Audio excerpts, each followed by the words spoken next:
lost private. We're in Normandy.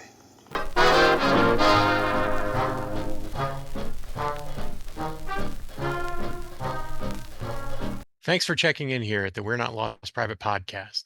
We appreciate all your support. But do you know how else you can support us? By signing up at Patreon. For $3 a month, you'll have access to all of our episodes, plus access to all kinds of bonus material, like our quarterly newsletter, photographs, and official paperwork, and research that goes into each and every show. You can follow the pod on a multitude of platforms such as YouTube, Spotify, Apple Podcast, Amazon Music, pretty much anywhere you catch your pods. So thanks for listening, and we'll see you soon. Welcome, everybody, to episode 47 of the We're Not Lost Private podcast. I'm your host, Joe Muccia, and I am really happy to welcome our next guest. Those of you who follow along on Facebook and have stumbled across his highly successful Facebook page, Guadalcanal, Walking a Battlefield, you already know who my guest is, Dave Holland. He has a book coming out called Guadalcanal's Longest Fight. It will be out by the end of the month, hopefully, if it doesn't get pushed back again, right, Dave? Yeah. So hopefully it doesn't. So yeah, thanks again, Joe, for letting me come on and an invite. So I'm always happy to talk about Guadalcanal any day, anytime, as you know. So hopefully I won't talk all day. But No, I've been looking forward to this for quite a while. I know I've been pestering you and trying to chase you down. And finally, we were able to lock in a date. But to me, I as a historian and a veteran and an author, when I look at your path to how you got to publishing your book, you have one of the most interesting backstories of any author and historian I've ever run across. And I think the listeners would probably get a kick out of learning how you got from point A to point B in terms of establishing yourself in theater and then getting to the publication of the book. You want to, can you fill them in a little bit? I'm not asking you to drop all your life story, but just a couple of details that would really probably kick this off well. all right, young Marine in Australia. I started with a woman, and that's about it. No, I'm just kidding. It did. Yeah, so I think we'll go all the way back to I was like 6 years old. My grandmother, she taught me how to read. I think when I was really five or six, growing up in Northeast Alabama. Now I'll put a disclaimer out there to start with. I've been in Australia for 30 years, so my accent throws a lot of people off. I had one person say, "I can't tell if you're from Alabama or you're from Alabama. You got a weird accent, man." I go, "Yeah, well, that, my accent, I can't help it." And I just say, "No, you have an accent. I don't." So I try words out fully and whatever. But yeah, sometimes I'll throw Australian slang in there, and sometimes I'll throw hillbilly Alabama Appalachian. So try to bear with me. Yeah, so it started. I grew up in Northeast Alabama. My grandmother taught me how to read when I was very young, and I picked up the military interest, history bug very early, and I started reading everything I could about military history. So I have a lifelong passion of military history in general. And obviously, growing up in Alabama, it was the Civil War. I visited all the battlefields, so I just had that whole military ethos in my head. And I decided when I was 6 years old, I was going to join the Marines, and that was it. I think at one time I was going to be a pilot when I was watching Baba Black Sheep, the 1970s show. I was going to be a pilot, and then once I had an eye test one time, well, you can't be a pilot, so I was back to infantry. I go. So yeah, I joined when I was 18. I went to infantry in the Marines. Did 8 years. And part of my and I kept that interest up in military history, obviously. And part of my duties, I was assigned to the embassy guard program, the Texas Department of State. And so one of my postings, I wouldn't say you have a good posting and a bad posting, and I'll let you pick which one was good and bad. So my first posting was Havana, Cuba. So Havana. Coming out of Havana, they said you can go anywhere in the world. That wasn't a good posting. So I thought, okay. And I seen the picks. They said, pick 5 places. So I said, whatever you pick, you're going to get. And I said, well, Canberra, Australia. That's where I'm going. So that's where I went, Canberra, Australia. So long story short, met a woman there. And then went back to the Marines, did another year and a half, and 1, 2, and got out and went into police in the States. And then we decided to come back to Australia. So I immigrated to Australia, went into the policing here in Australia. I went into the federal police, and I went to the state police, and eventually got into the Australian Federal Police. So part of the Australian Federal Police deployments, they do international deployments. They had peacekeeping missions. And as you know, Joe, anywhere you have a peacekeeping mission is normally not a nice place to go. Sports and peacekeeping missions. But they had one going into Solomon Islands. And I first looked at it. I said, Solomon Islands? Well, I definitely know what that is. And they said, oh, we're based out of Guadalcanal. I go, yep. Oh, man, I got to really push to get in there. So, yeah, I had my first deployment in 2009. So operational deployment for 4 months. And when I was there for 4 months, obviously we're operational, but then we're operating over the same ground that the whole campaign was fought. And during downtime, I started walking the ground. I started giving tours, but I was really scratching the surface, so to speak. I had a good working knowledge. Obviously, in the Marine Corps, as you know, you get taught history quite well. And Guadalcanal is one of the big battles in Marine Corps history. So I always knew about Guadalcanal. You know about the legends of Guadalcanal, especially like Puller and Basilone and Page. You see these things going around the Marine Corps, Page Field, Basilone, whatever, Basilone Road.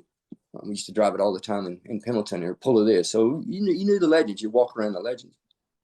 But yeah, I was there enough for 4 months to scratch the surface. I met a guy called John Ennis. He was an Australian expat, and John had retired then. He lived there for 20 years, but he'd retired, and he was just coming back and giving tours. So I went on his normal one-day tour. Then me and John spent a week together, just walking around. He was showing me bits and pieces. So good thing about John was there when all the vets would come back, and he would walk the vets around, and he was getting that firsthand information. And it got to the point where the vet would point out an actual foxhole in some of those well-preserved areas and say, well, that's my hole there. It got that detail. So anyway, and then that was 2009. So in 11 and 12, I went back for more operational deployments, so short stints, a month here, a month there. And then I hit the jackpot in 2018. I went back for 2 straight years as an advisor to the Royal Solomon Island Police Force. And there, I had a great commander. It was only 30 of us advising the whole police force. I had my own Land Cruiser, Series 70 Troopy, and I could go anywhere I wanted. And in fact, I was giving all the VIP tours from the embassies, and anyone to come over, I was the man. I was the go-to man. And my boss just let me go, yep, you're doing good PR here, stuff. Go fill your boots, have a good time. So that allowed me to really, really deep dive, as you can imagine, and really walk that ground. Because there's nothing beats walking the ground. And I was reading the reports, all the books I could read, anything I could pick up, and then I would compare the reports. Many times they were spot on, but many times they were not. I could really quickly pick an author who never walked the ground, or maybe had been there for a week on the ground, or something like that. But there's so many places, because this 6-month campaign, and we talk about all the major battlefields, but there's so many lesser skirmishes and engagements. It wasn't really spoke about. So it allowed me a chance to really deep dive and go off the track, literally off the track, jungle track, and walk those things. And in the meantime, I got to correspond with authors and other people and gathering a lot of research. And then in 2020, my tour was over, but when I came back, I just kept that up. I kept everything Guadalcanal up. I had my Facebook page going, I had my YouTube page going. And then, I just kept gathering. I was doing podcasts like this. I was doing other appearances. And then, and we'll get to the reason why I wrote the book. And I said, my wife always told me, you should write a book. I said, I can't write a book. I don't know anything about writing a book. But then, when we can discuss it, what got me to that stage. So, that's my background that led me to Guadalcanal. So I always blame it on a woman. Yeah, I can tell you from Dave was kind enough to send me a copy of the book to take a look at, and the acknowledgments section. You got some heavy hitters in there as authors, as the folks who kind of guided you along, and all you need is the right steering at times, when it comes to writing a book. But I mean, you asked me before we went on the air what I thought of it, and it's very readable. It flows very well. Is obviously you've mastered the information, and the things that I was most impressed was the peppering of the narrative with the stories of individual Marines and corpsmen and Japanese soldiers, naval sailors, etc. Along, but able to staple it along in.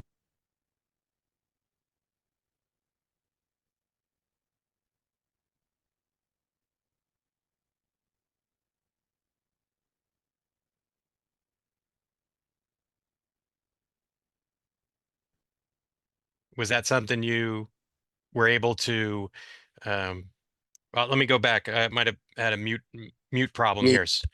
So I'll kick it back again. So the book, did Dave, you sent me a copy of it before we went on air a few days ago, and I was able to start rummaging through it.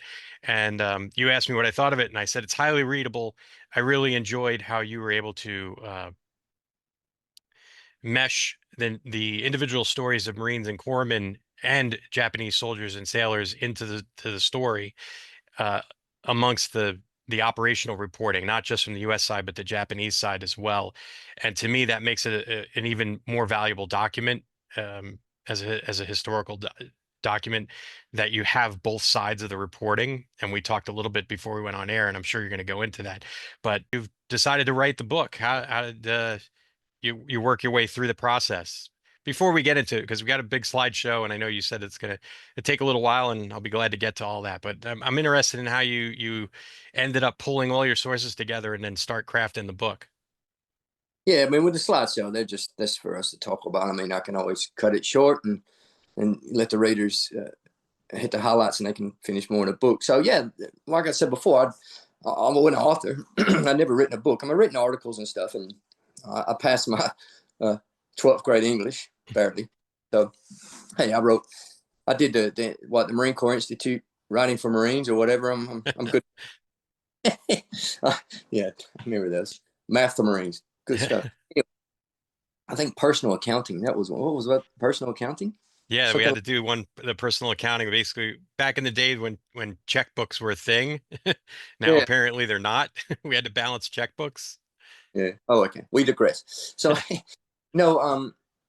And so once again, I've almost 30 years as a professional investigator.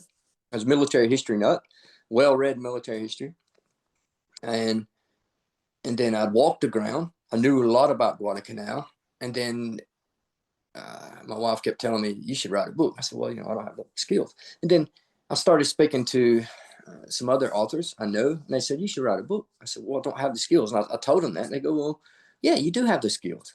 I said, "You've got 30 years of investigate as a professional investigator at state and federal level. You've more than you're ever going to learn as a historian in any institution. I mean, you've been on the ground, you interview people, you know about rules of evidence, you know all about that." So I said, "Okay," and I started the process. But I had two good mentors. So I had a guy called Colonel John Hoffman, retired Marine Colonel John Hoffman, a very well-known Marine historian, and he really, really helped me. He's very hard. He's a hard taskmaster, John. And then I had a Dr. Peter Williams. And Dr. Peter Williams is a well-known Australian author, and he just lives 5 minutes down the road. So both those guys really helped me out. And then others helped me out along the right way. I'd send a chapter here and a chapter there, and I was getting hints and pointers. So I started the writing process. And plus, as a writer, as you know, you really have to be organized and disciplined. And I did. I set time out every day, and I got stuck into it, as I say, in Australia. And I had a lot of research. That's another thing. I had a big resource, with all the resource material. I mentioned John Ennis. Well, John unfortunately passed away, but I inherited the caretaker of his research library. He'd got a lot of personal accounts and unpublished accounts. You'll see in my book. So I had that. I had most of the National Archives records. The Record Group 127 on the Marines on the Guadalcanal, then Record Group 407 with the U.S. Army on Guadalcanal. So I had a lot of that. I had thousands of pages of that stuff. Then had personal accounts and unpublished diaries. And so I had a lot of material. I had hit it all to start with. So I had to put it all together. So I started writing my book. Do you want to know the reason for writing this specific book? Yeah, what's your motivation for it? Yeah, so we go back to Mechanical. So, the bookshelves behind me, I mean, this is just my Guadalcanal section over here. There's a book, by the way. I've got 104 Guadalcanal themed books. There's got to be more out there. It's probably about 150 by my count. So 150 themed Guadalcanal books. As you can imagine, Guadalcanal, three-dimensional campaign, air, sea, and land. There's a lot of books written. I'm a land guy. I know better to dwell into the ocean, and I can only touch base. I only on the surface of the ocean. I don't deep dive. Excuse the pun. But why is there enough material to do another book? I thought, yeah, there is, because I knew initially in the very beginning about Guadalcanal, the popular perception of Guadalcanal that the first offensive, the Marines landed, they defeated the Japanese, Alligator Creek, Bloody Ridge, and then basically the fight was over. It was just a cleanup. Army came in later and just mopped up, and that was it. The Marines were back to Australia, had a good time, and that was it. It's nowhere near the truth, and that's a big myth. And I knew enough of that wasn't the truth, but I didn't know how important Matanical and Point Cruz area was to us. Every time as my research got deeper and deeper, it just kept going back to the Matanical area or the Point Cruz area. Every battle, everything revolved back to the campaign of the Matanical, the land campaign. The Japanese were either trying to take it, hold it. The Marines were trying to take it, hold it. If the Japanese needed to take the airfield, they had to go past the Matanical. If the Marines wanted to push the Japanese off the island, they had to go past the Matanical. And everything kept revolving back to that. And then I kept thinking, well, why all these like American tourist groups and great historians, they go there, they don't really write, they only skim the surface of Matanical. They don't really spend much time on the Matanical. They go straight to Bloody Ridge, straight to Alligator Creek, but Matanical gets missed. But then I thought the importance of this has never really been deep dived into. I mean, it's the hinge of the whole land campaign. It's the pivotal. That's why I said in my title, the pivotal battles. Everything pivoted around the Matanical. It was the key, so to speak, to Henderson Field, the grand prize. So I thought, well, there's definitely a reason there. And plus, in my research, there's a lot of myths I tackle, and I bring them out in the book that I try to debunk the myths. Like the 2nd Marine Division, most people don't even know the 2nd Marine Division was even there, or the fight. Yeah. Army and the 2nd Marine Division did from like November to January was some hard fighting. It was no mopping up. Both sides in December was offensively spent, just like two prize fighters in a ring. They're both in their corners. They both couldn't advance, and they were both waiting for reinforcements to both continue the offensive. The Japanese wasn't on the defensive on Guadalcanal. They were always attacking. Even in the very end, in February, the Americans thought the Japanese were coming in. Their evacuation was just another reinforcement to attack. So there's no mopping up there. And the U.S. Army did some hard fighting, very hard fighting. In fact, November was the bloodiest month of the campaign. And the 164th Infantry Regiment, U.S. Army, was only the 7th Marines lost more than they did. So the Army bled hard and fought hard on Guadalcanal. So that was another deep myth I came across. And another thing too, like when I started writing the book, my Facebook page, I was corresponding with a lot of veterans' families, and it was a recurring theme. My father fought in this unit, or my father fought in this unit. I've never read anything about him, like the 8th Marines, or even the 2nd Marines, or even the 182nd Infantry Regiment, and the Army regiments. No one ever mentions these guys. Did my father ever fight there?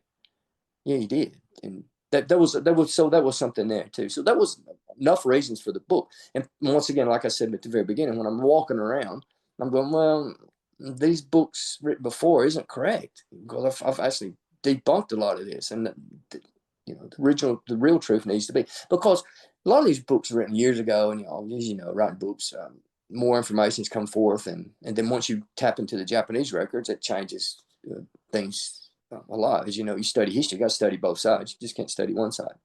It's like a brief evidence. I've found that quite a bit. Doing some battle studies that I've been doing for the 101st Airborne in Northwest Europe, and tapping into a lot of the German side of it, you gain a much deeper understanding of the motivations of both sides and why they're doing things on the battlefield. And I think that's critical, and why your book is so important to the historiography of the Guadalcanal campaign. But yeah, I think you're absolutely right. I mean, you're battling the myths and urban legends and the popular culture view of what happened on the island, and it gets reinforced. And like we talked about before, we'll probably touch on some of the stuff from the Pacific mini series near the end of this pod, just to talk about some of the things, like with regard to Basilone. And you've been posting some interesting stuff about him, his part of that battle. But I mean, again, your book is going to is going to expand everybody's understanding of the battle, of that key terrain between the, like you said, Point Cruz and Matanicow right there, and how critical it was. And as you lay out the multiple battles for that area across the length of your book. Yeah, and I'll give you a few facts on it. 1/3 of all the deaths occurred on that area. The area is only 1 mile by 1 mile from Matanicow to Point Cruz. So heaviest fought over. That's why I said the longest fight, most heavily contested, most bled area. It lasted the longest, 5 straight months. Six key battles, numerous skirmishes, and so yeah, it was. Everyone focused, not everyone. A lot of people focus on Alligator Creek, Bloody Ridge. Were 2 very, very important battles for a number of reasons. But in the scheme of the campaign, there were smaller, localized battles. And generally, and really, it wasn't fought over more than once. You could say, particularly, maybe Bloody Ridge and the October battle was fought. Most of that action was fought a few hundred yards east of it. But Alligator Creek was never fought over again. That was only battalion level fight, but very important battles. Don't get me wrong. But everything revolved around Matanicow. 6 major battles and a lot of skirmishes, a lot of fighting around there. Just constantly fighting. And the whole area has been built over now, but the most missing Marines still there are in Matanicow area, concentrated, and majority of I would say majority Japanese because they're more down the coast. But yeah, very important parts of it. So we can give a little bit of a background. Obviously, I won't go into the detail. I won't do the whole book. I'll just hit the highlights if you want, and we can just go through there briefly talk about the 6 major engagements and what led. Do you want me to bring up the slides for you? But you probably throw some orientation. You don't really have to get too much each slide because we could take forever. We can do. Well, we'll cruise through these as you need them. Yeah, you can break it up in 2 parts if you want. Just the slides we can maybe show people. I forgot you're doing this on YouTube also, right? Yeah, it'll be up on YouTube as well. So I better brush my hair. At least you have some to brush. Yeah, so basically what we're looking at here, these are aerial photos, obviously, but this is the area at Point Cruz. Kind of I guess you could call it, I wouldn't call it arrowhead, but you can see Point Cruz is jutting down at the bottom.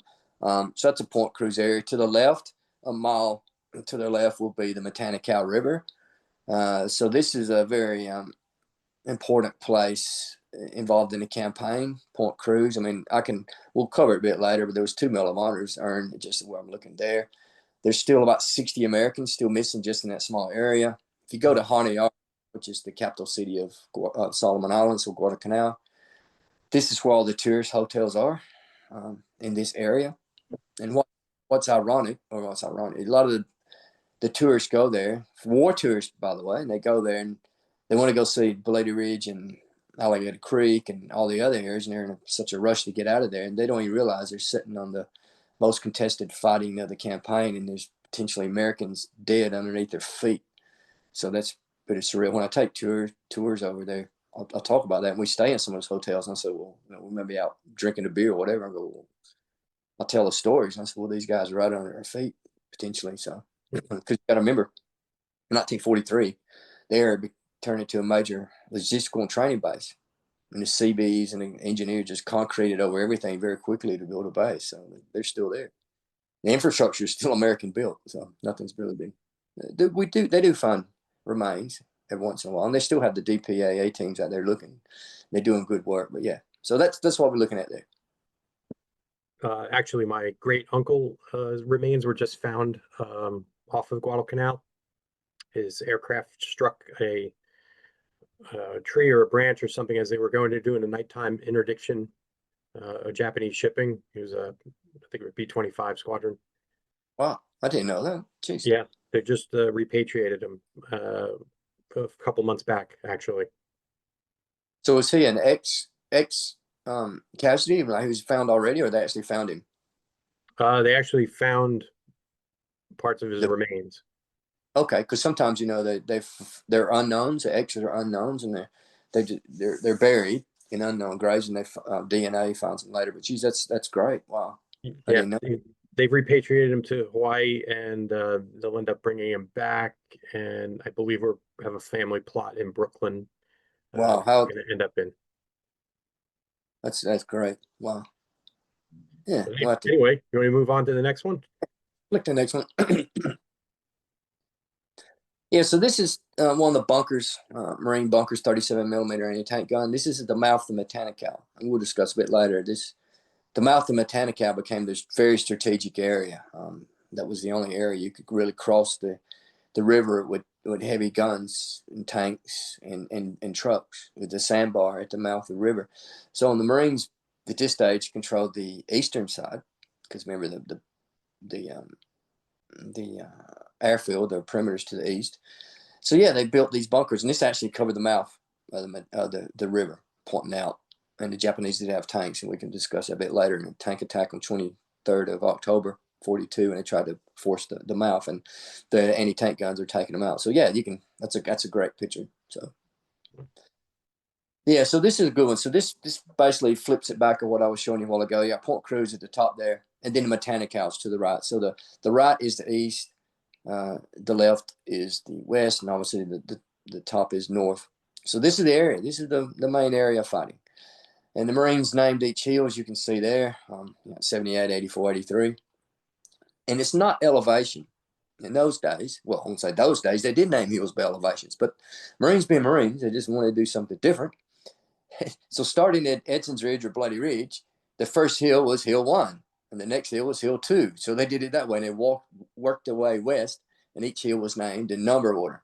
So it throws some people off, and I really drive that home in the book. I said, well, Hill 78 is not 78 feet. It's probably, and then, Hill 67 there is probably about 300 feet. So, and you can see, this is a good indication too of the terrain. So you notice the barren hills there. That's natural. They're coral hills, and those are ridges, real steep ridges. So they're covered with kunai grass, and kunai grass it's not what some people think. They're razor sharp barbed grass. So they're not razor sharp unless you grab it and pull it real tight, fast.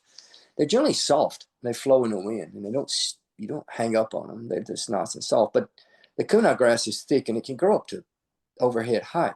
And you get in the middle of it, it's like a little oven. The whole place is an oven anyway, but it really increases, But they're covering the hills there. And then in the ravines is a thick jungle. And they don't have streams through them. And then on the coast, most of the way on the coast is coconut plantations, nicely line planted coconut plantations, because pre-war, this is the Lever Brothers, a British coconut plantation company, had major acres and acres of coconuts plantations there. So that's why you see the famous photos around Guadalcanal, around the airfield. It's all coconut groves. And that's what the Japanese built in that flat area, an airfield. So yeah, that's the terrain. Then you have the Matanical River there, fast flowing, nice and cool. Definitely cleaner then than it was. But you'll notice there's no population there. It's not growing. There was a small village to the left, and you really can't see it here, but it's Matanical village. We know exactly when this photo was taken. It's 18 August 1942. In fact, it's funny. There's the Japanese down in that photo now, and the first battle of Matanical is going to take place the day before. There's actually a Marine company in the move, so that's a very unique photo. Yeah. That's the battle area, 1 mile by 1 mile, really, from like Hill 78 to Point Cruz to left. Yeah. So this is a good photo too. This is 1 November, and the fourth battle of Matanical. The Marines had put 3 portable footbridges up, and you'll see how they designed those footbridges. The engineers did. You had the fuel drums there empty, and they had the pre-fabricated bridge. They could just roll it out. And this is some 5th Marines. I don't know exactly what unit. It could either be 1525 or 35. The whole 5th Marines participated in this. But this is a cool photo. I mean, it actually, I put it out to my followers. I said, look, I'm looking at for potentially book covers, and this was one of them, the top ones, for a number of reasons. So they're traveling from the east bank to the west bank, and you can just see them going into that thick, dark jungle, and they're going into combat. So the area they're going into is another 800 yards to the front line around Point Cruz. That was where the offensive was pushing off. So yeah, that's a portable footbridge, and that's a pretty cool photo of the Matanicow River. They're moving Yeah, that in. definitely is a cool one. And obviously, they don't think the Japanese are very close right now because they're kind of bunched up and weapons are on shoulders and stuff. But like you said, the moment you start getting into that jungle, the weapons will probably come off the shoulders pretty quick, and you'll Yeah, start moving into a tactical, formation. yeah, and you can see the visibility. It's like almost nothing. And, you could almost get the Japanese could be right down on the other side. You wouldn't really see them until you're right up on them. Yeah, and that shows how thick the bottoms of the ravines were. And that's just the overall, just to give it orientation. So in the middle there, top north middle, you see a little airplane. That's the Henderson Field. This stage, a lot of people don't know, Guadalcanal had 6 airfields in the very end in February 43. So the majority of the fighting around Henderson, you had Henderson Field, then you had Fighter Field 1, which is about 400 or 500 yards south of Henderson. Then in December, they started building Fighter Field 2, which is just to the west of Henderson. And then Coley Point was in December and January, which is 11 miles east, and that was a big bomber base. But yeah, so then you look to the left, 5 miles would be the Matanicow River from the perimeter to the west, to the left on this one, in Point Cruz. So that 15 miles is where the majority of the fighting happened, up and down 15 miles of the island. So Guadalcanal, most people don't know how large it is. Some people think it's a small island, but for the U.S. viewers and listeners, Guadalcanal is roughly the size of Delaware. That's how big it is. It's 90 miles long, 25 miles wide. So it's a big place. But once again, the battle wasn't about the island. It was about that airfield. And so everything was contained there. And the Japanese had, toward the end of the campaign, most campaign had landed to the west, and they'd move in from the west. Yeah, I want to point out, like, one of the things you established early on is after the capture of Henderson Field and the bringing in of Marine air, you talk about how the Marine Corps then fights as a combined arms element along with the Navy.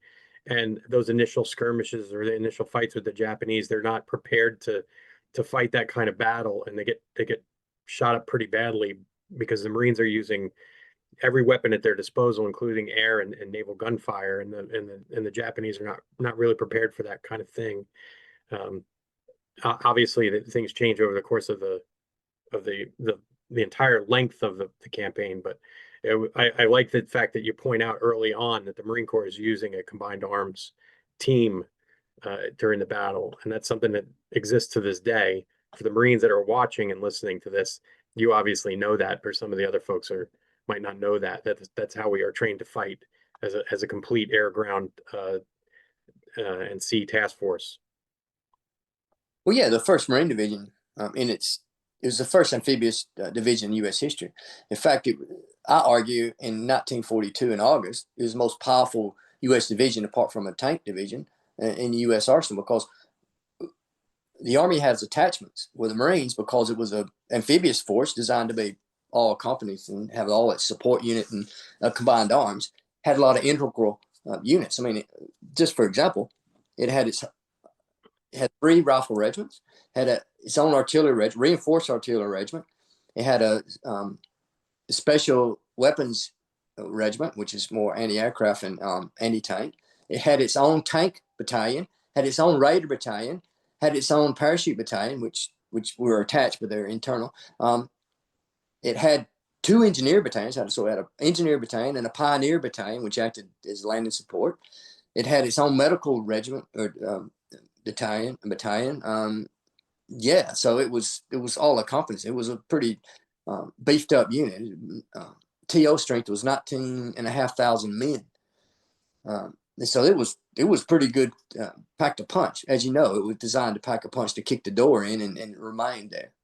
And then it had the 3rd Defense Battalion attached to it too, which was another great little unit, which landed with M1 Garands, which a lot of people don't know. That whole battalion had M1 Garands. Funny that. Majority of 1903s. That's a constant argument, because it isn't as black and white as saying, oh, that's a 1903, that's a Marine. Oh, that's a Grand, that's Army. No, Army landed with hundreds of 03s too. And the Marines landed with grands. And it's just, and then when the 8th Marines landed in November, one company, because they were in transition phase, one company out of every battalion had M1 grands. When the 2nd Raider Battalion landed, they had M1 grands. You know, it pays for your executive officer to be the president's son. They had all kind of goodies to the Raiders. But yeah, once again, I digress. But yeah, so it's a very powerful unit, and the artillery, as we'll see, that was to me the force multiplier on the ground for the Marines. The artillery, the Japanese couldn't handle the artillery or the mortars. If you read all the contemporary Japanese assessments and accounts, once again, that's their mindset. They didn't really value the American fighting man in hand-to-hand and for individual fighting skills, because once again, that's their whole mindset and ethos. They want to close in and fight close. And they said the Americans don't like to fight close. They just like to use a lot of firepower, and they just fight from the distance. So that's the American way of war, which, as you know, that's a modern way. But they really respected the American artillery and the mortars. They really respected it. And they always, when they were passing information over, said, be cautious of this artillery. You know, we'll see a bit later when we talk about how the Americans used to use the Japanese tactics and target their supporting columns and things like that, and just smash the hell out of them. Yeah, you know, it was interesting to digress to your previous point about how the Japanese viewed the American fighting man. There are several instances in those first couple of chapters that I managed to make my way through before we went live, that you quote the Japanese as they look at the Americans as listless, unmotivated, where they really don't understand what the Marines and sailors were doing and the Army troops were doing at the time. They just looked at them and said, "Oh, they're weak. We can handle these guys in a one-to-one battle," not understanding, you know, like how the American military deploys its forces, especially the Marine Corps. So they figured it out soon enough, though. Well, both sides were running out the other. But once again, the Americans are more quicker to adapt. The Japanese, as you probably know, wasn't very quick to adapt. They maintained the same, and Americans took advantage of it. So the Americans learned from their lessons, and they adapted very quickly. Japanese, were, due to the way their structures are and their mindset, they're very reluctant to change tactics quickly. And we'll see too. We'll talk about it in a minute. The Japanese didn't do, and that's another thing that's a misconception, that straight on, no thought about full-on bonsai charges, not even thinking about it. Now, Japanese did, to me, very sound offensive plans and sound offensive tactics.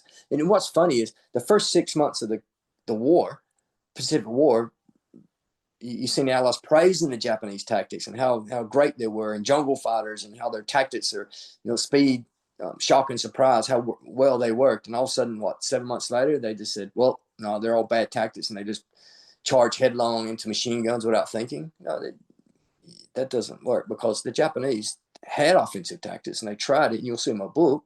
But once again, there's other factors. It came in, like uncoordinated. Terrain was a big one. They couldn't fight against the terrain. So, you know, the Japanese tactics were great infiltration tactics. Well, they'd go in with the first element. They'd find the strong point. They'd find the enemy's strong point, or which are weak point, and then they just concentrate the forces straight into there. And then the first element would engage, and the other elements would infiltrate the fastest way they could. You know, maneuver warfare is what they're doing. But they were using speed, shock, and surprise to overcome their defenses, because they looked at the Western way of war in the 20s and 30s, and they said, how can we overcome this? We don't have mass artillery. We don't have a lot of tanks, but how can we use our strength to overcome this? You know, and attacking on lines of communication and filleting tactics and infiltration. That's what they use. And they use them quite well, say, for Malaya and the Philippines. And they use those tactics very, very quickly. Someone said jungle blitzkrieg, which is kind of sounds cool. But yeah, that's basically what they were doing. That's what they were doing. They were just like water flowing downhill. They were seeking the path of least resistance and moving around and cutting off the rear, and hoping the front would just, one, that they would use so much a lot of noise and stealth and surprise and shock that they'd just make the enemy retreat. Or if they did cut them off, the enemy would just give up.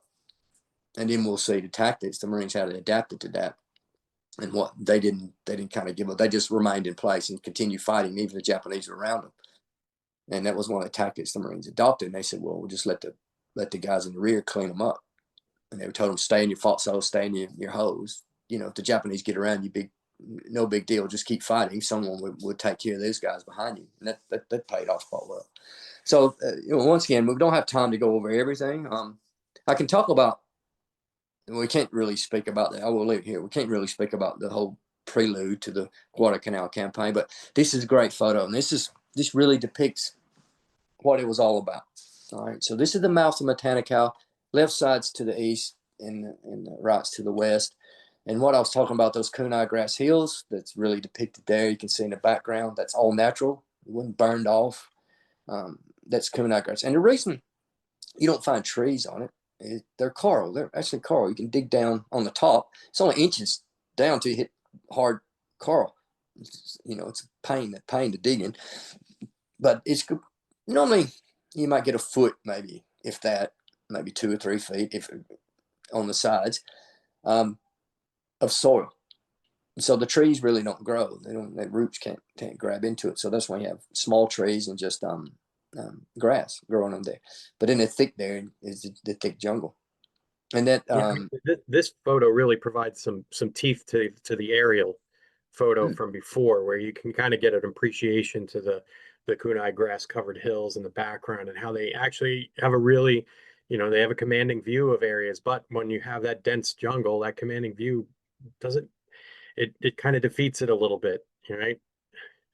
Yeah, to the left is thick jungle. To the right there, you can see some of the coconut groves. This was taken, I think, in January, February. So this stage, it's probably late January. So this is behind American lines. Americans lines is at Point Cruz line they had for 6 weeks. That's a little bit to the right. So you can start to see some of the roads there. The Americans had pushed up supply roads, and in the right you can see some white marks on the hills. They're actually roads the Americans had bulldozed up to bring their supplies up. And you can't really see it, but if you drill down right at the mouth, there's little dots, and they're the holes of the Japanese tanks from the October attack. But see, you can see the mouth. That was the mouth at low tide was really the only place you could cross. So pre-war, they had a coconut.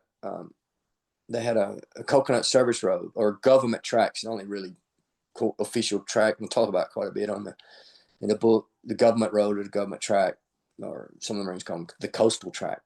So it basically followed the coast and went through the coconut groves. And then the only place it crossed was at the mouth of Matanical, and the road went directly across the mouth of Matanical. Mouth Matanical at that stage, about 100 yards long, 50 to 70 yards wide.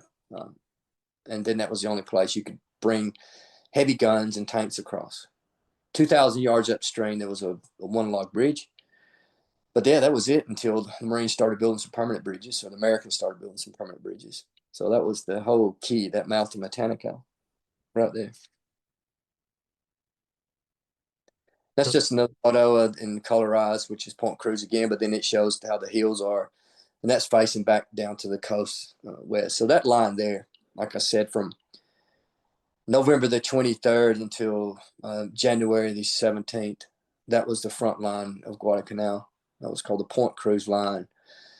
So after the 5th Battle of Matanical in November, the Marines and the Army combined couldn't punch through the Japanese defenses. Japanese had some good reverse slope defenses around to the right. There's that you can see a ravine, but to the right of that ravine was where the Japanese were, 83 and 84 and 82.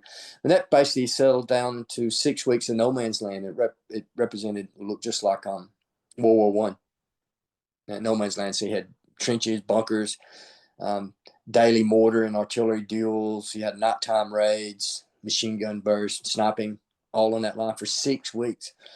So in November, December, once again, we get to the quote mopping up myth. That was definitely a mop up because there's no one mopping anyone up. No one could do anything because in December, both sides were offensively spent.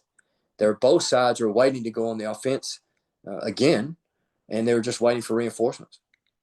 And the 25th Infantry Division was coming in for the Americans, and the Japanese had been promised 2 other infantry divisions coming in. So they were just holding best they could. There's no mopping up. No one to mop up. I mean, that's J. Lawton Collins commanding 25th.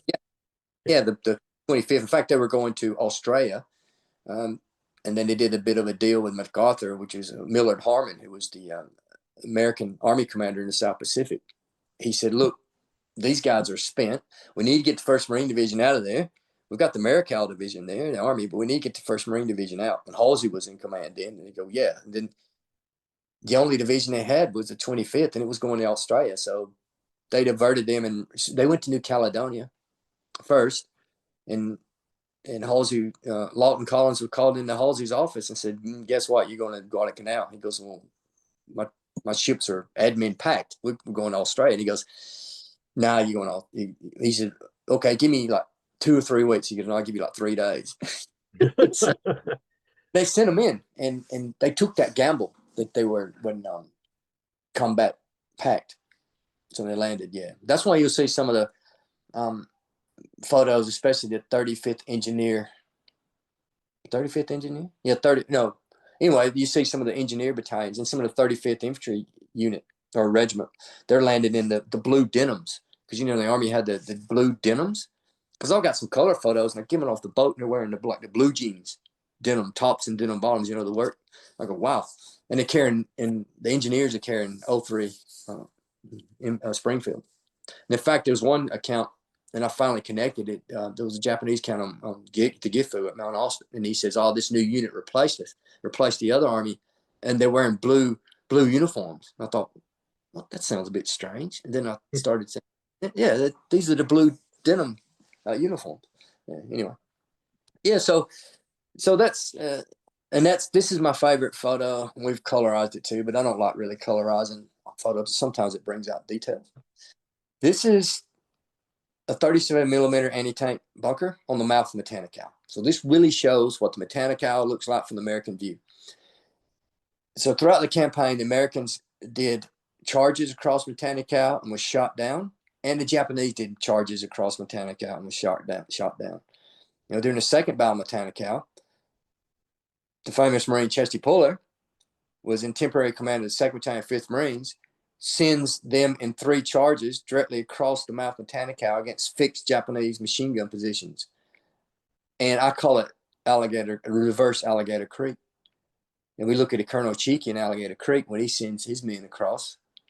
Well, he wasn't there at the very beginning, but yeah, he eventually sends his men across, and they're getting shot down by American machine guns. And they said, oh, these guys, you know, what did he do that for? But Puller does the same thing here.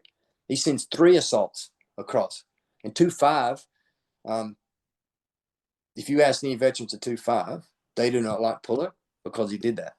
But Puller was temporary commander 2-5. Normally he was in 1st Battalion, 7th Marines. He was a battalion commander. But that was just one of the examples. But you can really see that 37 millimeter there in that bunker. You can see the leg of it sticking out. But yeah, they really, you can just see trying to attack across that is open. And you don't have much cover there. And then in my book, I talk about, yeah, go ahead. Yeah. In my book, I talk about that, and it's like, yeah, but this is just a modern now and then. You can see how it's really built up. The area is just solely built up. And that's one of the reasons I think Matanical isn't as well known, because one, when the veterans came back, it's just hard to really walk around and show things. And plus 2, now I really hammered home in reasons in my book, especially I think in the conclusion, because a lot of veterans didn't want to remember the Matanical. It's not a nice place, and the Americans suffered defeats here and good victories, but not like heroic victories of Alligator Creek and Bloody Ridge. And once again, those 2 areas, well, Alligator Creek not so now, but Bloody Ridge is very well preserved, and it's a place you could take people and show them, and you can relive like quote glories, which I don't like to use that term, but yeah, you can really say, look, this is a great American victory. But some of the places in Matanical, guys don't really want to talk about it. And plus 2, a lot of the fighting too in October, November kind of got put off to the side, especially in November, January fights. I mean, the 8th Marines did some great fighting in January there. And that's another thing to book in the January fighting with the 8th Marines when they pushed through that Matanical line. They had some innovative techniques they were coming up with. In fact, I think I might write an article potentially in Leatherneck about it, about the innovative 8th. They were coming up with things that we were later seeing in the Pacific Campaign with the corkscrew and blowtorch techniques. You know, they were using 50-gallon fuel drums, put TNT blocks in there, roll them up to these Japanese bunkers. You know, once they get to the rear and blowing them up, they were putting shotguns in each battalion. They were they're embedding combat engineers in each company, a squad of combat engineers in each company with demolition. They were using anti-tank guns, 37 millimeter anti-tank guns. They were bringing them up, and they were use canister fire to defoliate an area, like smash these bunkers, try to find them. Then the next rounds with anti-tank rounds to punch them in. They had the half tracks, the self-propelled half tracks with 75 millimeters. They were using them, so they're working in conjunction. And then we'll see later in the campaign or in the Pacific War where then we started implementing flamethrowers. Then we implementing, bazookas and things like that. But they were really working these techniques out here. They did use flamethrowers for the first time, I know, for the Americans in World War II on January the 15th. I talk about in my book. There was the M1, the first model, and the Marine engineers, engineers from the 2nd Division had used them in one day. The Army tried to use them in Austin. They couldn't work, but they used them in first use in combat. So yeah, they were really innovating some stuff there. And that's another eye opener that I'd really, until I started writing the book, that you won't find that in any other book. I guarantee you, not in that much detail about how the 8th Marines, and because they got their nose bloodied in November the 23rd on that Point Cruz line, and they got shot to hell and back. And the 164th Infantry got shot to hell and back too, and they just stopped. But the 8th learned some lessons about how to take on those bunkers. They're attacking from the left to the right in the echelon, trying to take out the ravines because the Japanese are designed to fire down the ravines, so they're taking out the ones to the left. So I really go in that in detail in the book. So I'm really proud of that chapter about the 8th Marines and how they used the innovation tactics. I think I was surprised to see the mentions of the 8th and the 2nd. I knew the 2nd was there, lesser so the 8th, but always good to see mentions of especially 2nd Marines. I know you're a 1-2 guy. I was with regimental headquarters. So I'm a man, really, but yeah, I only spent a small time in 1-2. But yeah, the 2nd Marines is another story. I mean, they were and a lot of people don't know this. The 2nd Marines were attached to the 1st Marine Division because, the 7th was still in Samoa. Mm-hmm. In 7th of August. So the 2nd Marines were the first unit to land in the Guadalcanal campaign. And those poor guys, they watched the whole 1st Marine Division leave in January, and they're still there. And they're fighting they're dying and fighting in January. I've read some of the reports. I haven't spoke to a vet at the 2nd Marine Regiment, but yeah, they wasn't happy at all. Well, there's that scene in the Pacific at the end of one of the episodes. I think it was either episode 1. Yeah, I think it's episode 1. Where the guys from the 1st Marines are like the docs are treating all of the sores and they're just sitting there relaxing, and 7 Marines comes walking down the down the road in front of them, and I like I knew that the 7th hadn't shown up for until later in the campaign, so it was interesting to see the exchange between the two in the Pacific. There's a funny story on that, when they fleshed out the 7th Marine. I'll talk about the book too. They fleshed them out with some of the best NCOs and officers and the best equipment because they sent them to Samoa because they thought the Japanese were going to cut that very vital Australian-American line. So they sent the whole brigade of those guys out. They were reinforced with a tank company and an artillery battalion, and they're expected to be the first to fight.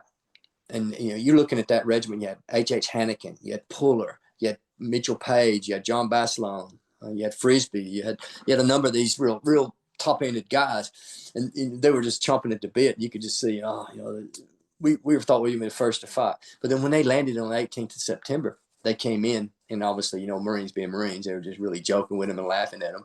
About time he showed up, Puller, Puller being Puller, he rocks up, he hits the beach, and someone handed him a map. The maps then were just crap, and he goes, I can't make heads or tail of this. Just point me where the Japs are, and I'll go straight to them. You just point me where they are, and I'll fight. And then Merle Twining, who was the division Lieutenant Colonel Merle Twining, his great book he's written, and I talk about him quite a bit too. But he was the division planner. He was like one of the brains of the division too.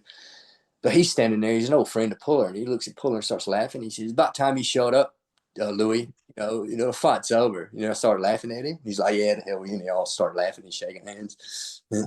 Yeah, but and in the book too, I say that because they put Puller to work very quickly because they said if there's anyone, a most aggressive commander can get there, and they put him to work. And that's in the second battle of Matanacow when he lands, and they got Edson and Puller, and they put those guys up there in that battle. And that's a I very think it's probably a good spot, since you're already discussing it, to talk about some of the leadership yeah. on both sides, right? Yeah, like I said, we don't have time to probably go through every battle. And we just hit the highlights. We can talk about some of the personalities. So the guy on the left is Lieutenant Colonel. So Lieutenant Colonel, wow, I've just demoted him big time. Lieutenant General.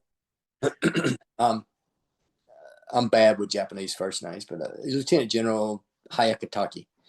I know his first name or last name. So Lieutenant General Hayakatake, he was the commander of the 17th Japanese 17th Army. Now, when I say army, a Japanese army size was roughly equal to a corps size in the Western Army. So 2 to 3 divisions. So once again, I'll talk about how his army was formed and what its intent was in the book, but he was the main commander of Guadalcanal for the Japanese forces. And in October the 9th, he was sent directly to personally command the forces on Guadalcanal. His headquarters had been in Rabaul.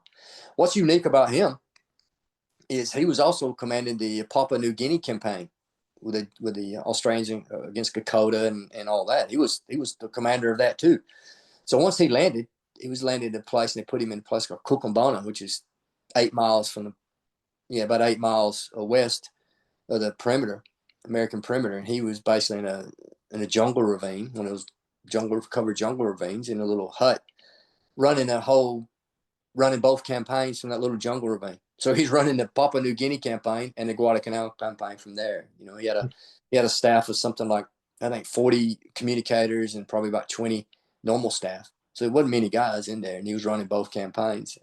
As you know, after September, they put the Port Moresby, the Kokoda campaign, on hold, and all the resources went into Guadalcanal. So all the reinforcements was going to their main goal was Port Moresby. But after the American victory at Edson's Ridge or Bloody Ridge, the Japanese had an emergency meeting, Japanese High Command in Tokyo. And they said, well, we'll just put that on hold for now.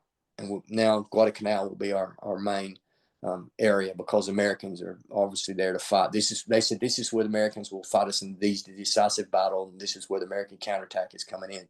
So now we'll throw everything we can against it. And that's when you see the October battles come about, the apex, where the Japanese threw the combined fleet in, which is the largest fleet since Midway.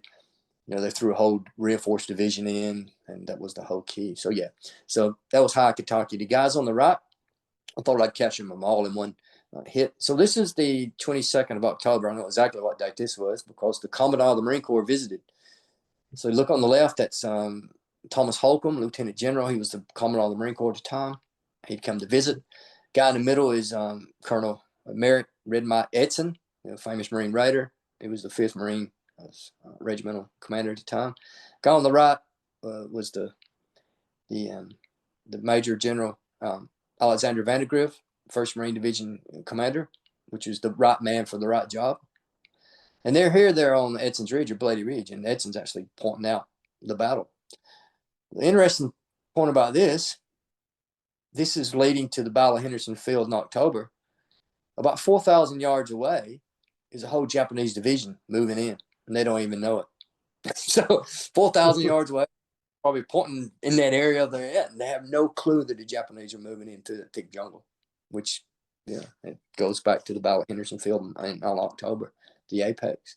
So that was. And there's the Commandant of the Marine Corps. I can't imagine that ever happening again.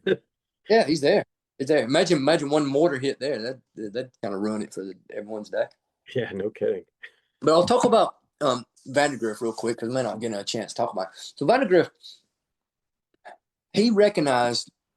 So before, many people think the invasion of Guadalcanal was due to the fact that the Americans found out the Japanese were building an airfield, and all of a sudden they just grabbed together an invasion fleet and sent them that way. No, that's not the case. So Admiral King, Ernest King, all the way back in March of 1942, this Germany first policy, he goes, okay, we got Germany first policy. We got to maintain the supply lines to Australia, and we'll just have garrisons there. But he envisioned small, limited offenses to take key areas to keep the Japanese off balance, and two, to use as springboards for later offensive. So he had that in his mind, and the Joint Chief of Staff told him, "I go, yeah, okay, that's fine, book Germany first." So the Battle of Midway, obviously a great victory for the Americans, but also opened a window of opportunity. So King goes, "I'll take this window." In fact, he thought it was already closed, but I want to hit Tulagi and the surrounding islands. So it had some called Operation Pestilence, a 3-phase assault. The first assault was going to be to take Tulagi, which is 20 miles north of Guadalcanal, it was a Japanese seaplane base, Deepwater Harbor, and the surrounding islands, which is Tanimbogo and Gavutu. Nothing about Guadalcanal. And then that was first phase. Second phase was to take the islands around Rabaul, because that was a major Japanese base. That was going to be under Army command, to take the surrounding islands. And phase 3 was actually hit Rabaul itself. That was Operation Pestilence. But then the American Magic or Ultra, which is the breaking of the Japanese codes and radio intercepts, started working out the Japanese are going to build an airfield on Guadalcanal. Okay, they're now starting to build it. Well, let's just see. So they had the Coast Watchers.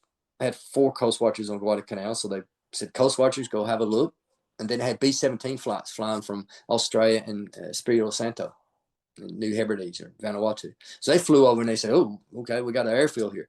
So what happened at that stage, the Marines had landed in New Zealand to train for 6 months under Operation Lone Wolf. So they were just said, "Okay, this has changed. Now you're going to hit Tulagi and the surrounding islands." So they started planning. They started planning from the bottom up. They're supposed to come from the top because Admiral Turner, the Amphibious Force Commander, the rest of them wasn't even there. So they're planning. All of a sudden, this information comes that the Japanese are building an airfield. So it was at the Marines' insistence with Vandergrift and his group, because they were doing initial planning. They said, "Well, we should make Guadalcanal the main target now." And then that got sent up the command to Admiral Gormley, who was South Pacific commander, then went to Nimitz, then went to King. They totally agree. Yeah, you're right. So the main emphasis of Tulagi then switched. So Guadalcanal became the main target. But what Vandergrift, he recognized that from minute one, the strategic importance of that airfield. And he recognized, he was one of the few that recognized from the very beginning that this war in the Pacific was going to be all about airfields. So it was all going to be about controlling air power and how we can move up, not about. So it would reverse. I think Ian told, a historian, basically says in Europe, you had the air and the Navy supporting the ground, but in the Pacific, you had the ground and the Navy supporting the air. It was all about, if you think about it, it's all about grabbing islands, put airfields. Grabbing islands is the island hopping coverage, control the sea dominance. So Vandergrift recognized that from minute one. As soon as they landed, he goes, "We grab the airfield, we just protect the airfield." Then you had people like Joint Chiefs of Staff and the other higher commands that hadn't really switched on yet, was saying, "You need to grab the whole island." They still thought it was about terrain grabbing. He goes, "No, I don't have to grab the whole island." And you had, they call him General Admiral Turner. That was the Marines' nickname for him. He tried to drop pockets of Marines all around the island. And Vandergrift knew, to his credit, he pulled them back. He goes, "No, we can't do that, because they're going to be isolated. And plus we need to protect this airfield." It's all about that. Once we put that unsinkable aircraft carrier there, we can dominate the control of the seas, and we can bring supplies in. We can bring troops in, and that's what they did. They could control the surrounding sea control during the day, but at night the Japanese controlled the night, because that's another myth. After Midway, the Japanese still had naval superiority over the Americans.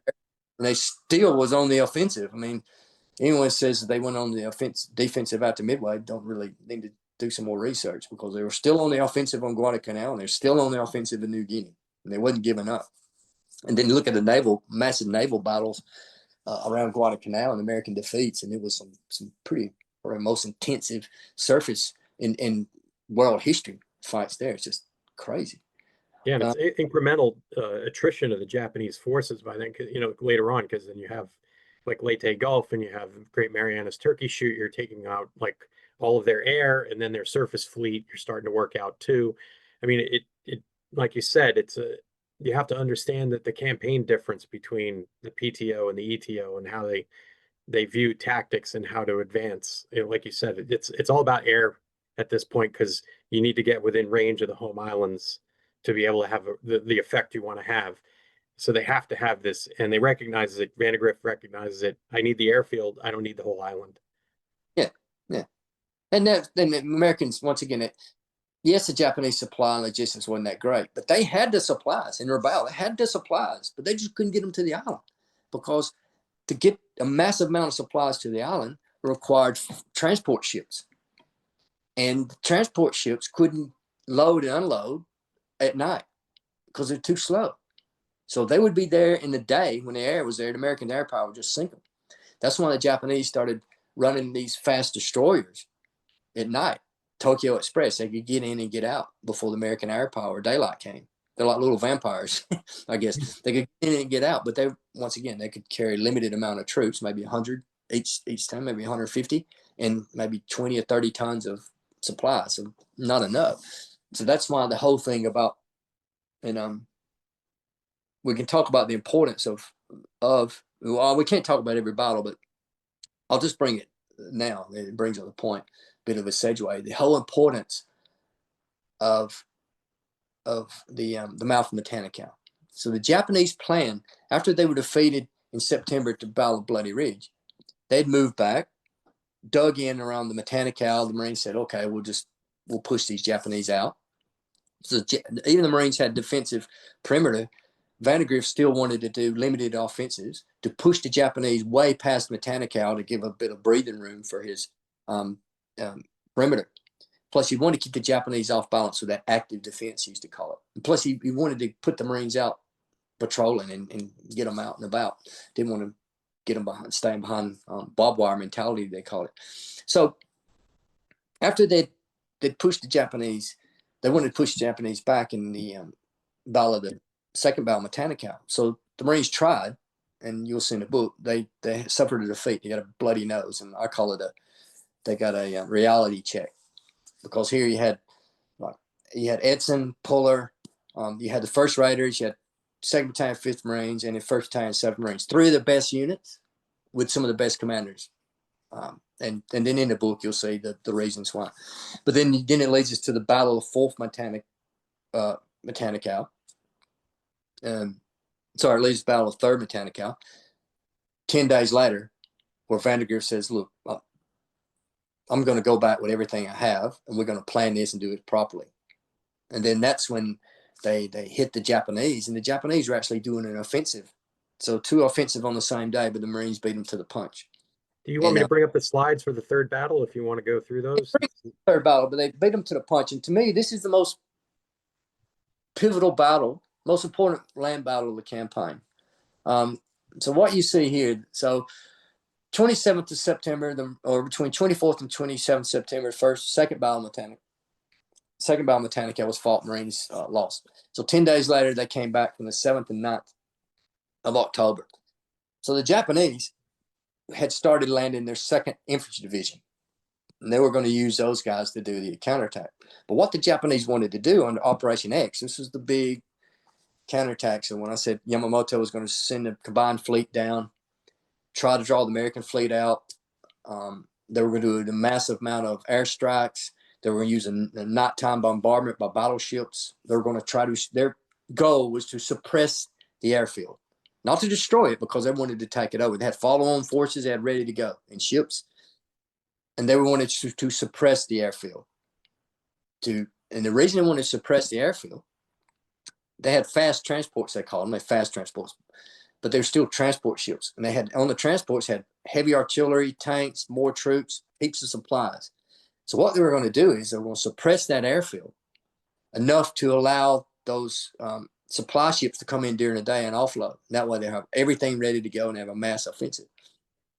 But then 10 days before, what they were going to do is offload these large pieces of artillery, 100 millimeters, 150 millimeter howitzers and cannons. The Japanese were going to use a 4th Infantry Regiment, and they were going to, on the 8th, they were going to seize what they call the right bank or the east bank of the Matanikau River. And that way they would give them artillery firing platform. They were going to put all these heavy artillery on the right-hand side, which is only 5 miles away from the perimeter. And then they were going to go through a week-long suppression of the airfield. right? And they were going to suppress it. And then the final blow would be a mass airstrikes for 2 days, followed by a naval bombardment. And then they just said that would just destroy or deplete all American air power and demoralize the Americans, which would allow the 2nd Infantry Division to push across Mount Matanicau. Well, they already had across Mount Matanicau. They would take a Infantry Division to be across Mount Matanicau, the tank company, and they'd just shoot straight because they already had the right bank. They'd just shoot straight down the coast and in the highlands at the East-West Trail and take the Americans out. Once again, there's a big what if there. The Americans still had artillery, but yeah, that's a good plan. The whole pivot was taking that East Bank of Matanicau. Everything had to rely on that. So on the 8th, they had a small unit. They had a company already on the other side, dug in. But the Americans knew the Japanese there. They were going to wipe them out and push all the way to Cucamonga, which is 3 miles, a little bit off the left-hand side. So that was the Americans' plan. The Americans going to hit them with hard.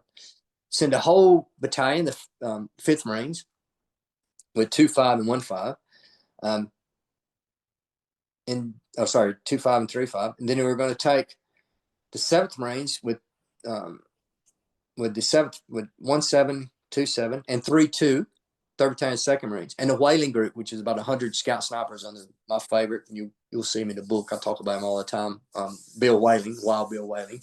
I call him Mr. Matanicau. I've named him. So he's involved in every friggin' battle in there, even the Army battle. That's another thing. This guy's like, yeah, he's a legend. Hannikin's legend too, but Whaling. But what were they going to do? They used the 5th Marines. They're going to go up to the Mount Matanicau. They're going to fake building a bridge to draw the Japanese out, and they were going to smash them. So the Japanese, they didn't know the Japanese were on that side of Matanicau. They had reconnaissance patrols. They didn't really know they were dug in.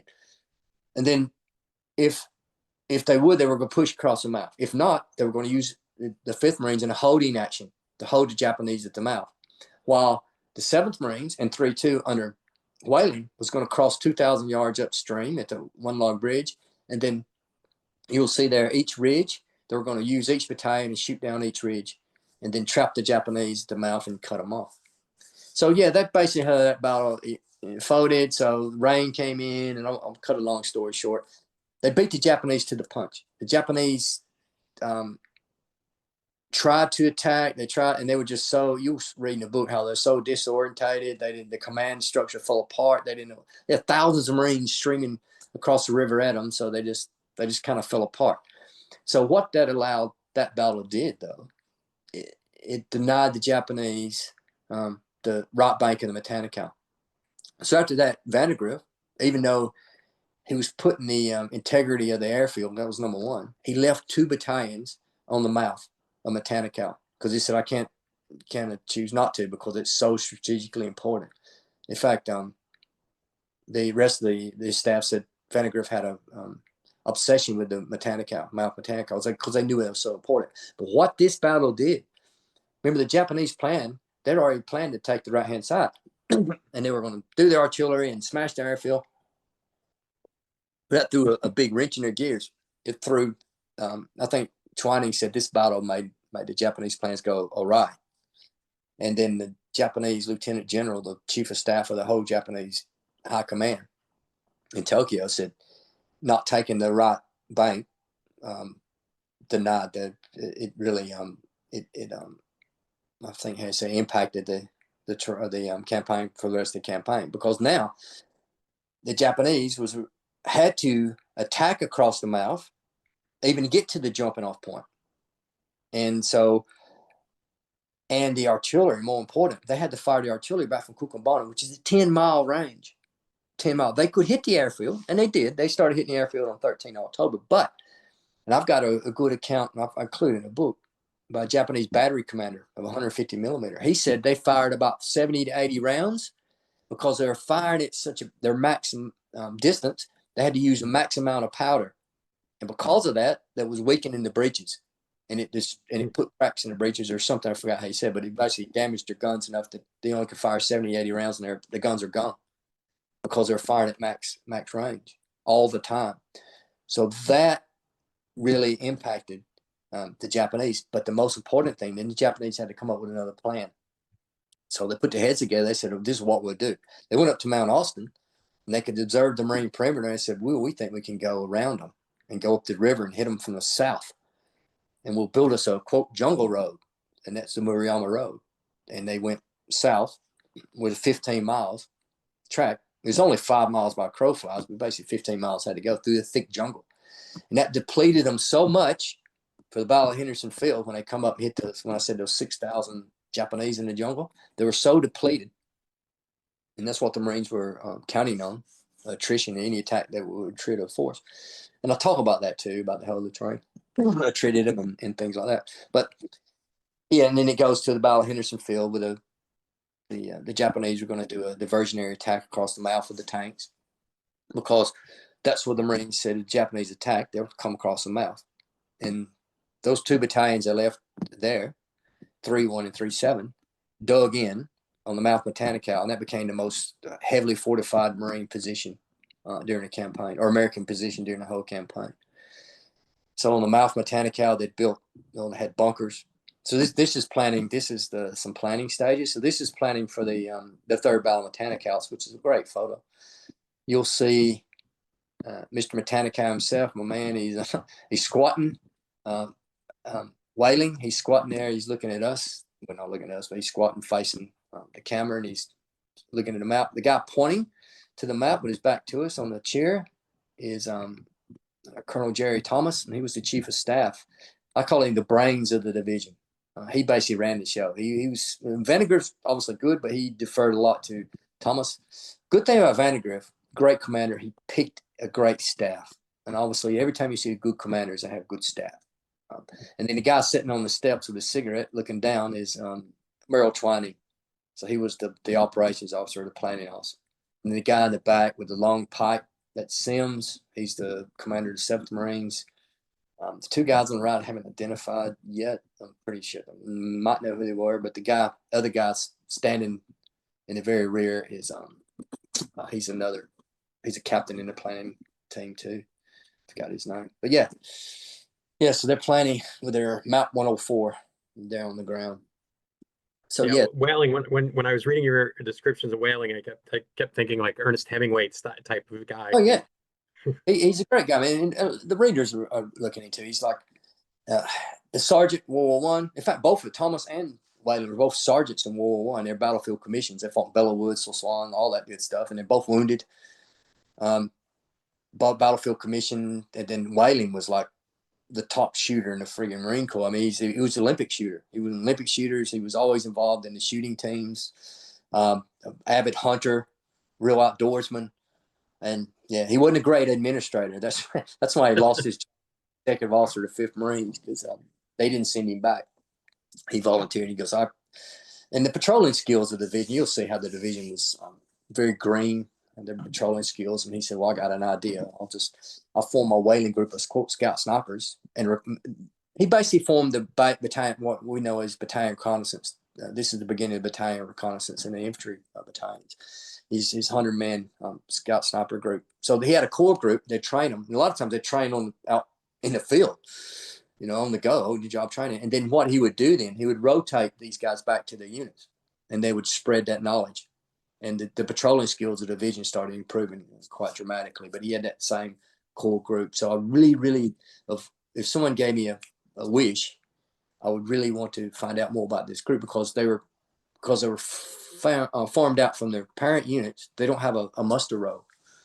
So I've identified a few of them, but yeah, not many of them. But they were interesting to see the difference between that and the Gotki Patrol when they get wiped out early in the first battle. I go into the Getchie Patrol. We go into a lot of detail on that too, about the Getchie Patrol, and because that's on Matanical. That opens up the first battle of Matanical. That was kind of a revenge back for the Getchie Patrol. So yeah, that's all in there too. And I really go into a lot of detail on the Getchie Patrol. Yeah, it was a lot more in it than I've read previously, except for operational reporting, and even then the operational reporting wasn't great.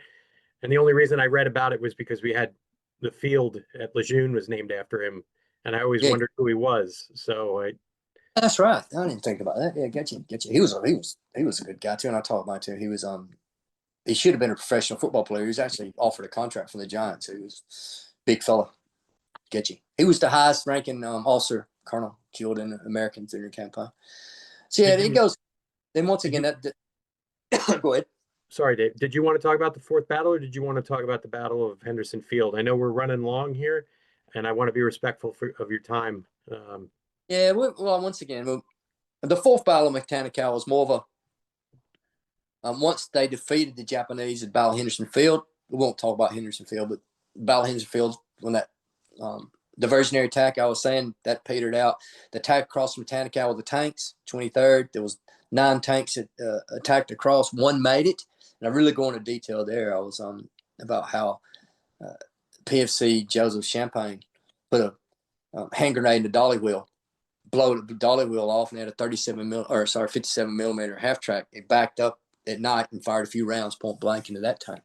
But that was good to count because I've got a veteran's son. He sent me his dad's diary because Champagne spoke about most accounts about putting a hand grenade in that dolly wheel of the tank. But this guy's dad was in the same squad as Champagne. He's in the same bunker at the same time. And he went in a lot of deep, and he left a written account. So, which is great. And you know, Champagne rolled out, and he lost his hearing, and he got a Navy Cross for that, but he lost his hearing. He goes in a lot more detail, which I include in the book. So this is, I incorporated a few of these. This is actually in the book. It's in grayscale. They didn't let me do color. I wanted color, but grayscale in the book. But this is from the book. And this is the first, the 4th Bomb Mechanical on the 1st of November. So Vandergrift said, look, we just defeated the Japanese. I don't have really much troops to go on the offensive. And once again, you got to remember, by 1 in November, these guys, 1st Marine Division, was pretty much shot. They've had malaria, sickness. They wouldn't in no way, shape to go on the offensive. But, you know, once again, Marines are Marines. They'll do it. And they did. And Edson was in charge of this. And once again, Whaling's there. He's got 3-7 this time with the Whaling group attack. So he's in the far flank. But they go on the offensive. They said, we're not going to let the Japanese, I forgot what Thomas said, but, you know, this is a good time to go on the offensive. Because, once again, the Japanese had strung out the whole division in the jungle. And they said, if we can push through and take Kukumbana, which is the Japanese supply and trailhead, we cut that whole division off in the jungle and just end this campaign. And then, once again, the 1st of November, they pushed across. They moved to the Hill 84. And then that's when they got hit pretty hard. In fact, 1-5, my old battalion, they lost the most guys in one day than any battalion. And the C Company really got hit pretty hard. And I go into it in my book. And this is where one of the Medal of Honors, Anthony Casametto, came in. And I give a good description of Casametto's actions here with his machine gun. They call him the human target, 14 wounds on him. Mm-hmm. But anyway, the Casametto battles here. So over 3 days, they end up destroying the Japanese in a pocket and wiping them out. But once again, the naval campaign was always in conjunction. That's why I've included parts of it in a book for context. I just kept it flowing. How the naval campaign really impacted the land campaign. So at this stage, you got to remember, November, there's a threat to the Americans' east flank at Coley Point. So Vandergrift puts this on hold to deal with the threat on his east flank. And then in 10, I go in the book here, once again, on the 10th November, Marine Corps birthday, the offensive continues. That's going quite well with the 2nd Marines and the 164th. They're pushing quite well. They're almost at Kukumbana. And then what happens? Japanese or American intelligence, we got this massive Japanese fleet coming down for another reinforcements, which it was. 11 transports, another bombardment. They were going to do it big time, the Japanese, in November, which led to the naval battles of Guadalcanal, which you see the battleship on battleship action, the sinking of the transports, basically destroying the Japanese attempt. But what happened was Vandergrift had to stop that offensive. Didn't want to because he was almost at Kukumbana. He said, we fought and bled. He had to pull these guys all the way back. The 8th Marines were here now into the east bank of Mechanical and dig in. So he could pull the rest of the forces back to defend the airfield because that was all important. They had to give all that ground back. And we know the battle of the 2 naval battles of Guadalcanal thing. So this is the. Sorry, I had these out of order. I apologize. Yeah, so that's the 4th battle too, and it shows how the 4th battle. I can't read it. Yeah, so it leads to the 5th battle. And then the 5th battle, once they dealt with the major threat in November, it leads to the fifth battle. And this is what you don't really hear much about, written about. So we're looking in November. This is where the Army comes in. This is kind of an all-Army offensive. The 8th Marines are there. General Seabury, Brigadier General Seabury, the Army America All Division Division Assistant Commander, had came in. This is going to be an Army show, really, with the 8th Marines. And they were going to, a typical set-piece Army battle. They were going to push across the Matanical, move to line 1, which is the ravine there, hold there, build up their supply forces, build up artillery, build up, and do a nice, slow, methodical push. They were going to push to Cucamonga. So basically what happened, they used the 482nd National Guard unit, had just landed. They were going to use them, the greenest unit. They've never been in combat before, National Guard guys. They were going to use them to take this first line. Then we used the 8th Marines to push through them 2 or 3 days later. You can guess what happened. These guys got up there and got hit pretty hard. And then they couldn't, because the Japanese had dug in.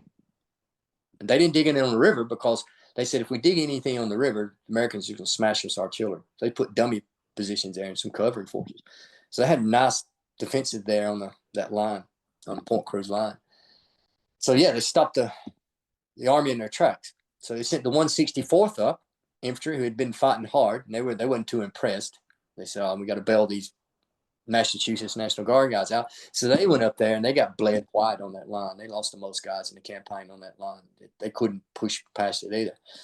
So then they said, "Well, let's just send the 8th Marines in. We were holding them back for their big push to Cucamonga. We got to even take phase line 1."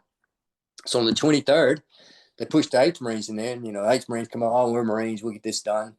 Well, they got smashed too, and then it ended there. And that Marines now, the Americans did is technically a draw. They had control of the Matanical on both sides, but they were stuck there. So the Japanese actually was planning to do another offensive. In fact, they caught them. Back on the 10th, they were going to do another offensive, and the Marines beat them to the punch. It was two days in the campaign where both sides had offensive on the same day. So yeah, it was a bit weird. But yeah, the 5th battle, many people don't know about this. In fact, if you Google 5th battle, it's not even in there. I call it the 5th battle because it doesn't have a name to it. They just say it's the operations in November, which definitely deserves a battle because more men died here than all the other Marine battles on around Matanical. But they've essentially fought each other to a standstill at this point. Yeah, and and then after November the 23rd, this became the front line, like I said, for 6 weeks until January. So units would rotate through there. The 8th Marines would rotate through, the 2nd Marines, 164th, 182nd, they kept rotating through. And then in January the 13th, the 8th Marines were there, and that's what kicked off their January offensive, which I don't even call it the 6th Battle of Matanical. I could, but that was the January offensive. So this is the 5th Battle of Matanical when the Japanese did a bit of a counterattack and hit the 182nd. I talk about it in there too, not to disparage the 182nd, but they did break and run. And there's too many accounts and too much evidence suggests it did happen. But once again, to give them credit, the guys had only been on the island a week, and a lot of their officers were, NCOs were killed and wounded. So but then once again, after the division commander and the G3 and a few other people, Patch had landed by then, but Seabury and the G3 and had to personally go up there and rally the guys and stop them. They actually was in flight for about 400 or 500 yards, and they rallied them and got them sorted out, and then they went back. Okay. You'll see in my book. So this is like the ravine. So this is some of the stuff on the Point Cruz line. This shows it the terrain. The Japanese, that was all thick jungle cover. So the Americans, the Army and the Marines would have to attack down those and up the other side. And then this is Puller's Ravine, they call it now, but this ravine was very dominant throughout the whole campaign. There's a lot of blood spilled in those ravines. Okay. Already went over Henderson Field. I think we're the January offensive. I've talked about that anyway with the 8th Marines and the innovative 8th, what they had to do. But this was the big American offensive that started on the 10th. So the Army was taking a place called Mount Austin. We had the Seahorse and the Galloping Horse Ridge, Thin Red Line, all that. So they took that out. And then once that allowed them the chance to open up that left flank. And what the Marines were going to do was push down the coast to hold the Japanese, and the Army was going to swing around. Well, the 25th Division was going to swing around to the left, which they did, and end up cutting off Cucumbona, and they hit Cucumbona. And then the Marines and the Army came in. They formed a unit called the CAM Division. So 2nd Marine Division was there on January the 4th. This is all 2nd Marine Division running this now on the coast. But then they pulled the 2nd Marines back and the 8th Marines back, and the 6th Marines was there. So at this stage, 2nd Marine Division only had really one regiment. So what they did, they took 2 U.S. Army regiments and combined them. They had a combined Army Marine division called the CAM Division, which is very unique. It still had the Marine staff and the Marine Division, well, Assistant Marine Division Commander. That's another story. They didn't send the Marine Commander, Marston, because apparently he outranked Patch. And even Marston said, I'll sign a disclaimer or say that I won't take, I'm not the senior person there and I won't take charge. But the Army didn't want to play, and I think the Marine politics didn't want to play with that, so they sent the assistant commander, De Carre. The brigadier is the division commander. It's a strange situation. So I forgot who his chief. Oh, he was real famous. Anyway, he kept his chief of staff in New Zealand with him. It wasn't Shepard. Yeah, that might have been It might have been Shepard, who was a real good. I think six Marine Division commander later. Switched on guy. But yeah, so they pushed down, and then that started to push, and then by the 17th of January, the air was cleared, and then they started fighting down the coast. So there was no more fighting in the Point Cruz and Matanicow area. So that the fighting from Point, it was even to the very beginning. So I missed that. The Japanese garrison, and I talk about it a bit in my book. At the very beginning, they retreated back to the Matanicow because that was a defensive line. The Japanese garrison, most of them, the original garrison. And when the Marines were looking for the garrison, because they couldn't find them, they found some, labor troops and stuff were spread around. But the main fighting elements were the 2 security companies, the Japanese Naval Landing Force, were at the mouth of Matanicow. So they had to find them. And that was why they dropped the Marines to the mouth of Matanicow initially. And the Japanese knew it was a defensive line. So that's how that happened at the very beginning. So when the invasion happened, the Japanese just scattered. And Captain Monson, the Japanese naval captain, gave orders, take 3 days worth of supply and head to Matanicow. So there was a defensive line. So there was where they were going to hold till more Japanese came in. Then they were going to use that as a pushing area. So that's how the Matanicow started all the very beginning, from like August. And the first engagements was even a week after the Marines landed, all the way until the 17th of January. That was the fighting was going on in that area. So that's the longest fight of Guadalcanal. And I mentioned at the very beginning, a third of the casualties were there. The longest fight, 1 mile by 1 mile. It was most strategic area. And I think I did mention the mouth of Matanicow was the only place where tanks and guns could cross. Yeah. Dave, this has been absolutely fascinating to go through this deep dive with you, and my mind's blown right now because I understood how long the campaign was, and I understood the hard fighting that was involved with it, but the intricate tactical level details and the operational details that you have brought out and then you bring out in the book are they're suffice to say, I would call it a game changer in terms of how the campaign should be viewed, especially, and how your book should sit in the historiography of the Guadalcanal campaign. Like you said in your preface, it's almost criminally underreported in terms of the story of the fights. Yeah, not to take anything away from other authors. I mean, my friend Richard Frank has written the best, in my opinion, the best overall book on Guadalcanal, written in 1992, and he has and he has to, because he's covering all aspects, and he covers it very, very well. And to me, I always point people in that direction. You want a best overall book. I mean, it's very thick, it has very detailed. But his is, someone told me one time, Richard Frank flies around Guadalcanal in an SBD dive bomber view. Well, Dave Holland puts you on the ground face down in the kunai grass like that. And once again, it's not a strategic level. I do I try to do layers. I try to go in and out. So I'll show you operational, and then I do connections. So I cover everything. It's not a book on the whole ground campaign. I mean, I incorporate Bloody Ridge and Alligator Creek in there, but all for context, just to show how, because everything is connected. You Yeah, I can't. was about to say that. When you do pull back the aperture, you're providing context to that tactical level fight. You're providing that operational level context, which is a value. You can't understand why these smaller fights are happening if you don't understand the medium level operational considerations. And so that's, you do that very effectively in the book.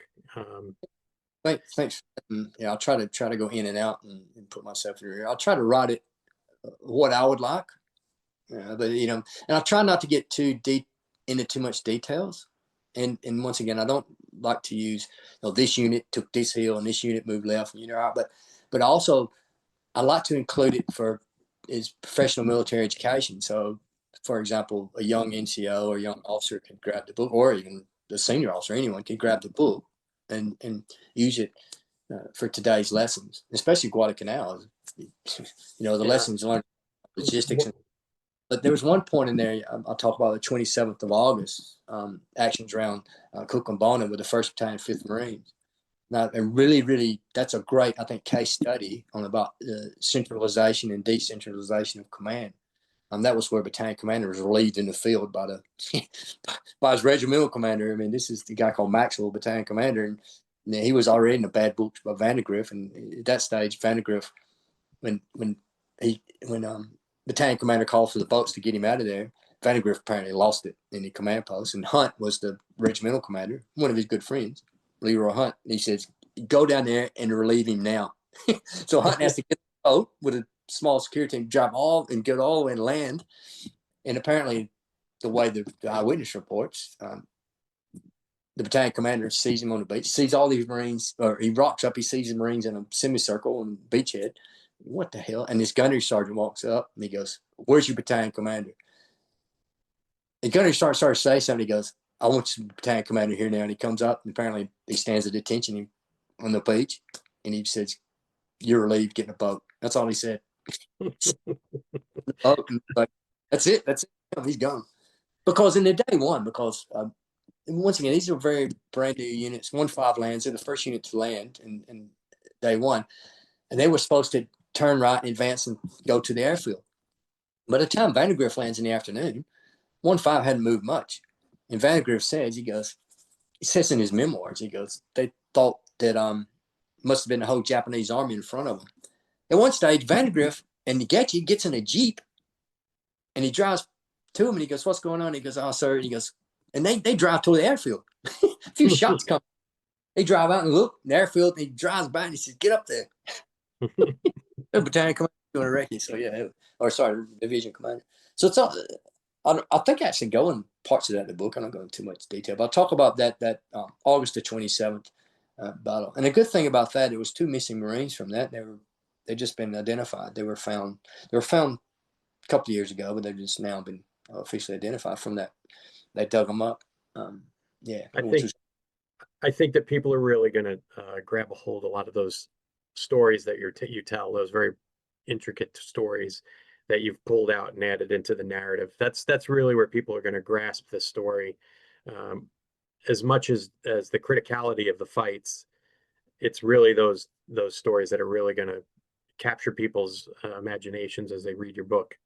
So when is it the 20th it's going to be released here in the States? That's when it's supposed to drop? 20th. My publisher Casemate said the 20th. It was supposed to be the 15th. It's the 20th. I think people who's ordering through Amazon talk about the 30th for them.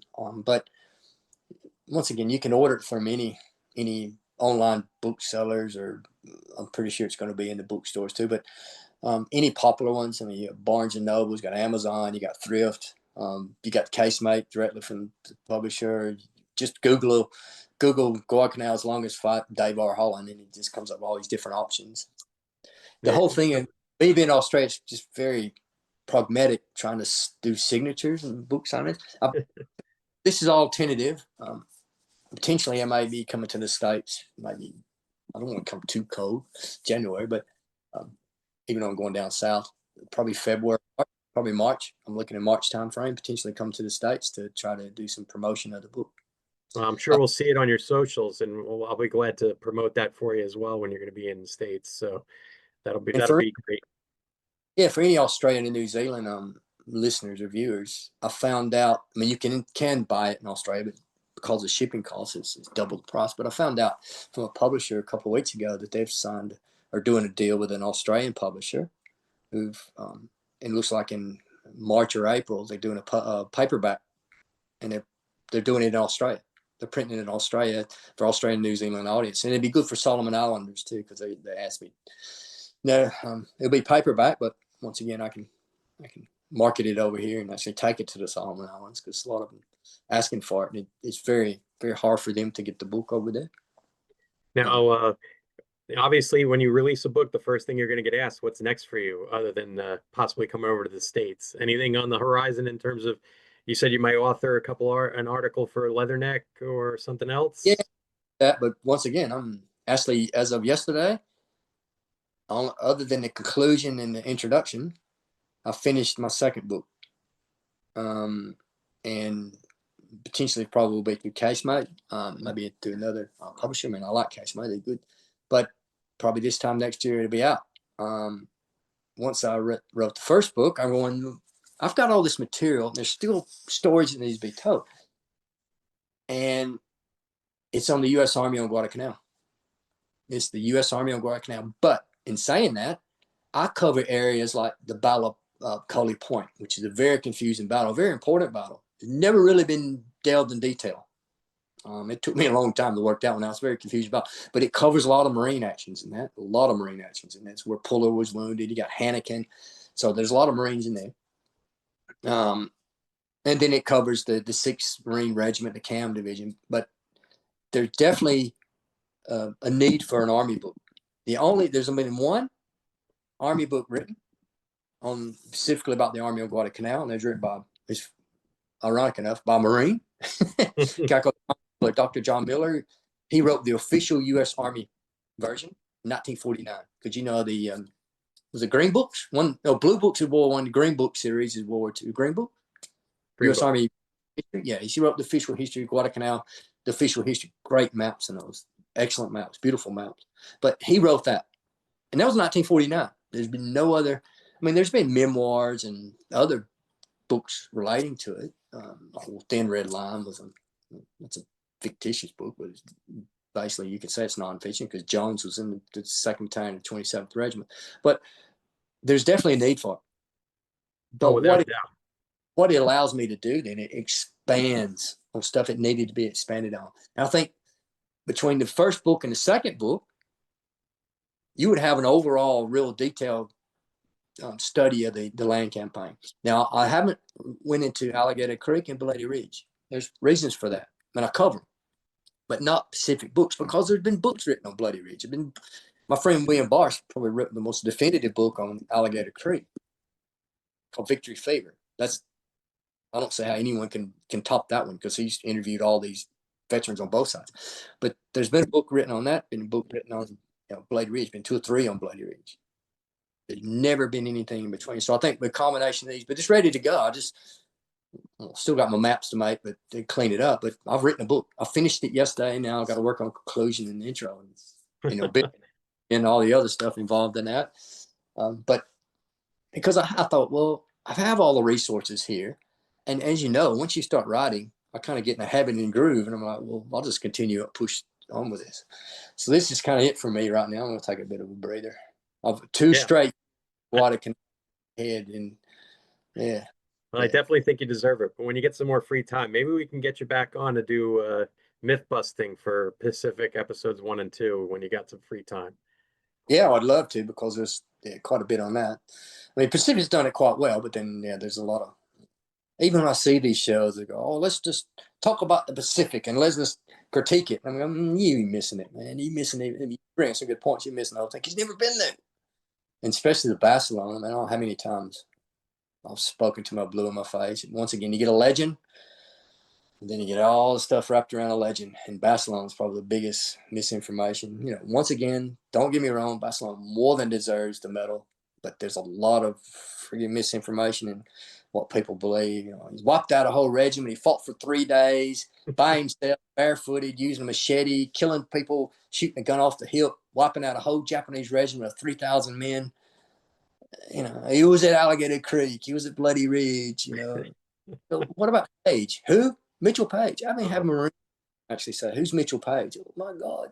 Oh man, that's mind-boggling in itself. But yeah, let's at some point when you get some free time, you get some breather, maybe we can talk about you coming back on, and we can do that, because that to me is just as important as writing a book about a battle that people don't know about. Is sometimes we spend a lot of time as historians and authors trying to fix broken history. And I think because of the popularity of something like the Pacific, there is definitely a need to do it. Not that they did it purposely or whatever. They were just trying to do the best they could with the information they had. And, Exactly. and I think, there's value going in and just, kind of setting the record straight for good. And again, I know a lot of the people who were involved in the production, and I don't fault them one bit. They were doing what they had to do to get a story out, and it is not a documentary. It is entertainment at the end of the day. So, but anybody who wants to check out Dave's Facebook page, again, Guadalcanal, Walking a Battlefield, some great posts there on Barcelona and all the other aspects of the battle. I highly recommend it. Dave, thanks so much for taking time out of your schedule. I know we've got a big time difference between you and I, and we definitely ran long, but I don't care, because there was so much good information that you put out there in this thing, and it's very much a privilege, one Marine to another, to sit here and listen to your expertise on the battle. No, once again, like I said before, I really appreciate it, Joe, and I'm happy to come on and talk about anything, about Guadalcanal, or just anything in general. I don't care. All right. Well, thanks everybody for checking in. Dave, thanks again for coming on.